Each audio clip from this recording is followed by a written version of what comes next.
Entre a Terra e o Céu, de André Luiz, capítulo 6, Num Lar Cristão. André Luiz, em todos os livros, está ressaltando a importância da oração no lar, da oração em família. Isso inclui conversa elevada, leitura. Então devemos entender que evangelho no lar seria a oração em família, com leitura e comentário de texto dentro da religião processada por aquela família. Conversa elevada em prol do progresso espiritual das criaturas envolvidas. Ou seja, é uma prática universal que não se sabe a origem.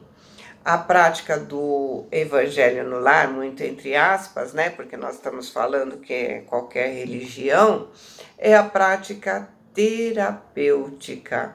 Ela não deve ser um estudo doutrinário, né? Como a gente está fazendo com este livro.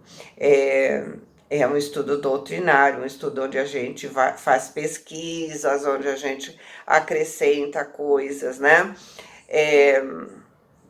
Esse estudo também é necessário, mas no que a gente chama de evangelho no lar, e eu vou chamar porque nós estamos professando o espiritismo, né?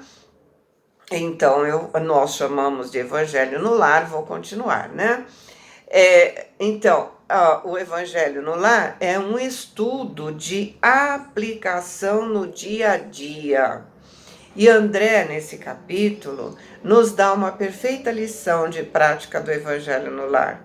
Ele nos mostra, né, vai mostrar aqui no capítulo, a aplicação do texto lido no dia a dia da família. Então, eles leem um trecho da Bíblia e a mãe, né, inspirada e com toda a pedagogia que ela tem, ela vai levar esse texto à linguagem infantil, porque ela está lendo com os filhinhos, tá? Então vamos ao capítulo propriamente dito. Eles querem se aprofundar na trama, né? O André enfim, né? Eles querem se aprofundar na trama para melhor ajudar, né? Para poder ajudar. E André começa dizendo assim: propunhamos-nos seguir o caso de Zulmira, não só para cooperar a favor de suas melhoras, mas também para registrar os ensinamentos possíveis e solicitando a ajuda de Clarencio, dele ouvimos judiciosas ponderações. Ele disse: sim, para auxiliar em processos dessa natureza, é preciso marchar para frente. Mas, para compreender o serviço que nos compete e avançar com segurança, é necessário voltar à retaguarda, armando-nos de lições que nos esclareçam. Não sabíamos como interpretar sua palavra, entretanto, ele mesmo nos socorreu, explicando depois de ligeira pausa. Para realizarmos um estudo geral da situação, convém o contato com outras personagens do drama que se desenrola. Será interessante para isso a visita ao pequeno Júlio no domicílio espiritual em que ele estagia. E eu clamei contente: oh, será um prazer. Hilário perguntou encantado: poderíamos seguir agora? O ministro refletiu por alguns segundos e observou: nas responsabilidades que esposamos, não é aconselhável indagar por indagar. Procuremos o objetivo, a utilidade e a colaboração no bem. Não nos achamos em férias, e sim em trabalho ativo. Pensou e acrescentou: sei que amanhã à noite, Eulália deve acompanhar 2 de nossas mulheres encarnadas às visitas dos filhinhos que as precederam na grande viagem da morte e que se encontram no mesmo lugar em que Júlio está asilado. Podemos substituir nossa colaboradora, né, nossa cooperadora, no serviço a fazer. Seguiremos em lugar dela. Prestaremos assistência às nossas amigas e examinaremos a situação da criança. Olha, gente, como a cooperação no mundo espiritual. Eulália levaria as mães saudosas para visitar seus filhinhos, na mesma região que Júlio se encontrava. Então, se eles iriam até lá, por que não substituir Eulália, né? Anotando a preciosa lição de trabalho que aquelas expressões encerravam, aguardamos a noite próxima com ansiedade. Na hora combinada, descemos a matéria densa em busca das irmãs que seguiram conosco. O ministro nos deixou numa casinha singela de região suburbana, depois de nos informar. Aqui reside nossa irmã Antonina, com 3 dos 4 filhos que o Senhor lhes confiou. Incapaz de vencer as tentações da própria natureza, o marido a abandonou há 4 anos para se comprometer em delituosas aventuras. André é sutil, né? A dona da casa, porém, não desanimou. Trabalha com dedicação numa fábrica de tecidos e educa os filhos do lar com amor puro ao Evangelho de nosso Senhor Jesus. Tem sabido resgatar com valor as dívidas que trouxe do passado próximo. Perdeu há meses o pequeno Marcos, de 8 anos, atacado de fulminante pneumonia, e com ele se encontrará depois da prece que fará com os pequeninos. Trarei comigo a outra companheira de nossa viagem. Quanto a vocês, auxiliem nas orações e nos estudos de Antonina, até que eu volte, de modo a seguirmos todos juntos. Hilário e eu penetramos a sala desataviada e estreita. Uma senhora ainda jovem, mas extremamente abatida, achava-se de pé junto de 3 lindas crianças, 2 rapazinhos entre 11 e 12 anos e uma loura pequerrucha, certamente a caçula da família, que posava na mãezinha os belos olhos azuis. Num recanto do compartimento humilde, triste, velhinho, desencarnado, como que se colocava à escuta. Dona Antonina colocou sobre a toalha muito alva 2 copos com água pura, tomou um exemplar do Novo Testamento e se sentou. Logo após, falou carinhosamente: se não me falha a memória, creio que a prece de hoje deve ser feita por Lisbela. A pequenita levou as minúsculas mãos ao rosto, apoiou graciosamente os cotovelos sobre a mesa e, fechando os olhos, recitou o Pai Nosso. Lisbela abriu os olhos de novo e procurou silenciosamente a aprovação maternal. Dona Antonina sorriu satisfeita e exclamou: você orou muito bem, minha filha. E, dividindo agora a atenção com os 2 meninos, entregou o evangelho a um deles, convidando: abra, Henrique, vejamos a mensagem cristã para os nossos estudos da noite. O rapazinho escolheu um texto ao acaso, restituindo o livro às mãos maternais. A mãe, emocionada, leu os versículos 21 e 22 do capítulo 18 das anotações do apóstolo Mateus. Entre aspas, né? Então Pedro aproximou-se dele, disse: Senhor, até quantas vezes pecará meu irmão contra mim e eu lhe perdoarei? Até 7? Jesus lhe disse: não te digo que até 7, mas até 70 vezes 7.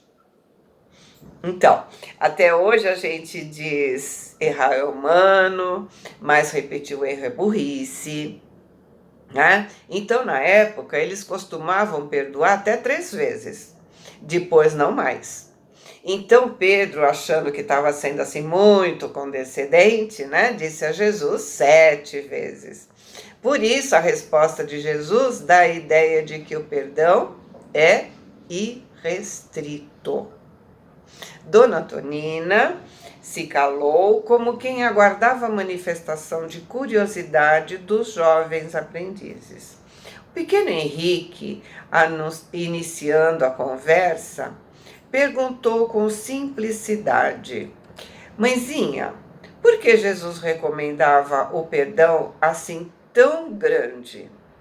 Demonstrando vasto treinamento evangélico, a senhora replicou: Somos levados a crer, meus filhos, que o Divino Mestre, em nos ensinando a desculpar todas as faltas do próximo, nos inclinava ao melhor processo de viver em paz. Quem não sabe se desvencilhar dos dissabores da vida, não pode se separar do mal. Uma pessoa que esteja parada em lembranças desagradáveis caminha sempre com a irritação permanente. Ou seja, guardar rancor é se fixar no mal. Aquilo que eu cultivo negativamente e fico lembrando, eu assimilo e recolho para mim os reflexos psíquicos daquela energia, daquela ocorrência e daquela energia e daquelas pessoas envolvidas que eu atraio energicamente numa mesma sintonia. Então, quando eu fico remoendo, fico parada, eu estagno. Por isso ela disse, né? Uma pessoa que esteja parada em lembranças desagradáveis, caminha sempre com a irritação permanente. A mágoa gera constante irritação. E aí ela continua, né? Imaginemos você na escola. Se não conseguirem esquecer os pequeninos aborrecimentos dos estudos, não poderão aproveitar as lições. Hoje é um colega menos amigo a preparar lamentável brincadeira, amanhã é uma incorreção do guarda aborrecido em razão de algum equívoco. Se vocês imobilizarem o pensamento na impaciência ou na revolta, poderão fazer coisa pior, afligindo a professora, desmoralizando a escola e prejudicando o próprio nome e a saúde. Olha como ela traz o evangelho para o universo das crianças, né? Uma pessoa que não sabe desculpar vive comumente isolada. Ninguém gosta da companhia daqueles que somente derramam de si mesmos o vinagre da queixa ou da censura. Essas pessoas, né, só veem o lado negativo das coisas e das pessoas, só falam negatividade, né? Se na mágoa eu tendo a ficar pessimista, então a mágoa desequilibra o meu emocional. A pessoa fica crítica, gera insatisfação, que vai levar à depressão. Por quê? Porque falta o prazer. Nessa altura do ensinamento, Dona Antonina olhou o primogênito e perguntou: Você, Haroldo, quando tem sede, preferiria beber a água escura de um cântaro recheado de lodo?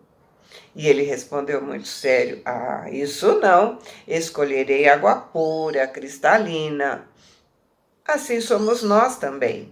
Em se tratando das nossas necessidades espirituais, a alma que não perdoa, retendo o mal consigo, se assemelha ao vaso cheio de lama e fel. Não é coração que possa confortar o nosso. Não é alguém capaz de nos ajudar a vencer nossas dificuldades da vida. Se apresentamos nossa mágoa a um companheiro dessa espécie, quase sempre nossa mágoa fica maior. Ou seja, quem tem mágoa não consegue ajudar ninguém, né? Está sempre achando que o outro está errado, está sempre criticando. Quem é muito ressentido tende a incentivar ressentimento. É uma pessoa chata, é incapaz de ajudar. Nós precisamos fugir disso, porque isso é pior que vírus, pode destruir, destrói nosso emocional e, portanto, a gente acaba adoecendo. Por isso mesmo, Jesus nos aconselhava a perdoar infinitamente, para que o amor em nosso espírito seja como o sol brilhando em casa limpa.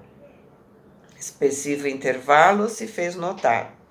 O jovem Haroldo, de semblante atormentado, interferiu indagando: Mas a senhora crê, mãezinha, que devemos perdoar sempre?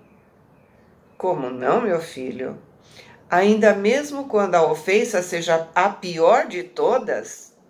Ainda assim.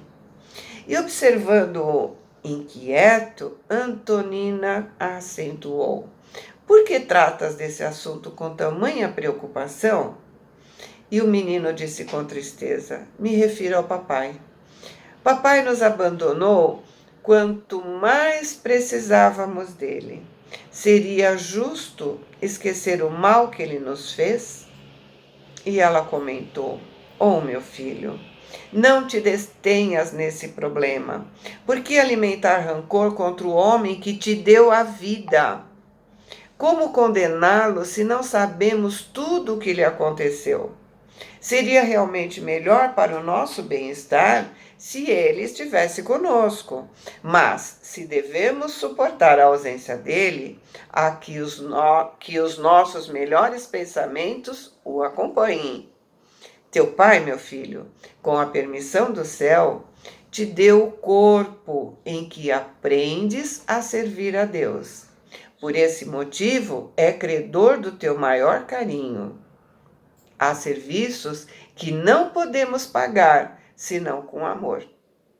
Nossa dívida para com os pais é dessa natureza. Então, essa é a atitude que toda mãe ou todo pai que fica com os filhos na separação do casal deve ter, né? Não alimentar o ódio daquele que foi embora. Porque alimentando o ódio deles, seu pai ou sua mãe estaria prejudicando os seus filhos.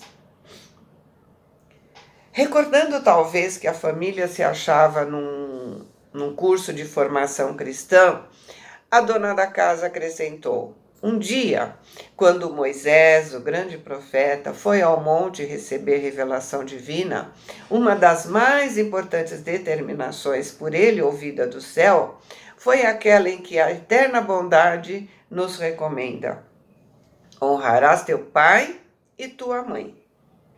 A lei enviada ao mundo não estabelece que devamos analisar a espécie de nossos pais, mas sim que nos cabe a obrigação de honrá-los com o nosso amoroso respeito, sejam eles quais forem. A reduzida assembleia recolhia as explicações de olhos felizes e iluminados. Haroldo se mostrou conformado, mas ainda ponderou. Compreendo, mãezinha, o que a senhora quer dizer. Entretanto, se papai estivesse junto de nós, talvez Marcos não tivesse morrido. Teríamos dinheiro suficiente para tratá-lo. Lembra, esse livro ele foi escrito no início do século passado, né? Ainda era muito grande o número de pessoas que morriam de pneumonia. As estatísticas dizem que cerca de 30% da população, ou seja, muita gente. Mas pelo comentário do menino, quando Marcos morreu, já existia tratamento, né? Mas dá a entender que esse tratamento era muito caro. Dona Antonina enxugou apressadamente as lágrimas que caíram espontâneas diante da evocação do filhinho e continuou: seria um erro permitir a queda de nossa confiança no Pai Celestial. Marcos partiu ao encontro de Jesus porque Jesus o chamava. Nada faltou a ele. Rogo a vocês não termos qualquer ideia triste em torno da memória do anjo que nos precedeu. Nossos pensamentos acompanham no além aqueles que amamos. Nesse ponto da conversa, Lisbela inquiriu graciosa: Mãezinha, Marcos nos vê? E Dona Antonina disse emocionada: sim, minha filha. Ele nos ajuda em espírito, pedindo a Jesus forças e bênçãos para nós. Por nossa vez, devemos auxiliá-lo com as nossas preces e com as nossas melhores recordações. Dona Antonina, porém, pareceu asfixiada por enormes saudades, enquanto os meninos comentavam com interesse os ensinamentos da noite, demorava-se absorta mentalizando a imagem do pequenino. Quando o relógio assinalou o fim do culto, solicitou a Henrique que fizesse a oração de encerramento. O Petis repetiu a prece dominical, rogando ao Senhor abençoasse a mãezinha, e o trabalho terminou. A dona da casa repartiu com os pequenos alguns cálices d'água cristalina que Hilário e eu magnetizávamos, e logo após, pensativa e saudosa, se retirou com os filhinhos para a câmara em que se recolheriam todos juntos. E assim ele termina o capítulo.